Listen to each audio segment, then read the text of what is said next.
要那民进党的总统参选人赖清德，伊伫个今仔日早起是来举办第7场的国政发表会，伊提出强化理小保护，也佮有健康促进行动等等，拢总有5个方案。伊讲，若当选了后，会定期甲社福团体来见面。也若是即个国民党的侯友宜，伊是来积极争取新住民的支持。另外，伊嘛讲吼，这参选其实无一定爱做正的，会当接受挂号配。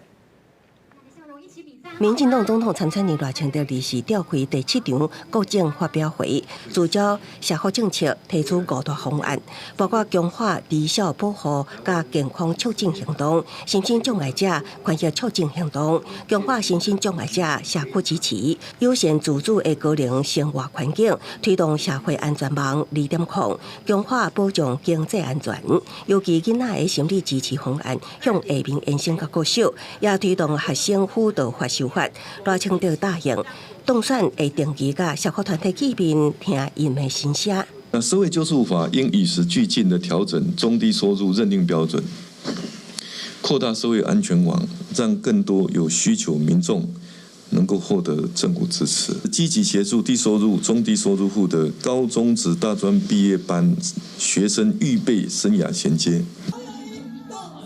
国民党侯友宜是前往台南，甲新住民见面，提出7大主张。有新的新住民全面纳入健保，推动绿皮处理身份证缩短到4年，建立全国统一平台，设立新住民语言中心，搁成立移民委员会，也搁拿白合，一直拢无共识。侯友宜接受媒体访问的时讲，无坚持要做正的，挂号2个人的名，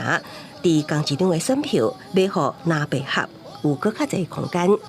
主张出来一组最坚强的候选人，然后各自有自己的支持者的群众，2个人在一张选票里面，大家可以支持我们自己的人。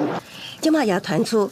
瓜贵合作有3方案，包括由郭台铭推荐副手竞选，国民党顺特赛模式，邀请郭台铭做有实质影响力的角色，也是比较顶一摆大选，由郭台铭推荐竞选，挂名民众党不分区立委。 不是像国民党那个样子哦，还决定代表，然后决定决斗的方式，而且还要说，我要阻隔，或是我要全拿什么等等的哦。这当然会让民众党的朋友非常的担心害怕，是不是你国民党要并吞我们民众党？你到底有没有把柯主席看在眼里？哦，所以我认为这些谈判其实还是要建立在互相信任。黄素秀表示，国民党甲郭台铭2个人一直保持联络，2个人合作是真心诚意。 华声国民党顾全大局，收回提名，让郭台铭代表国民党实现拿白合。记者综合报道。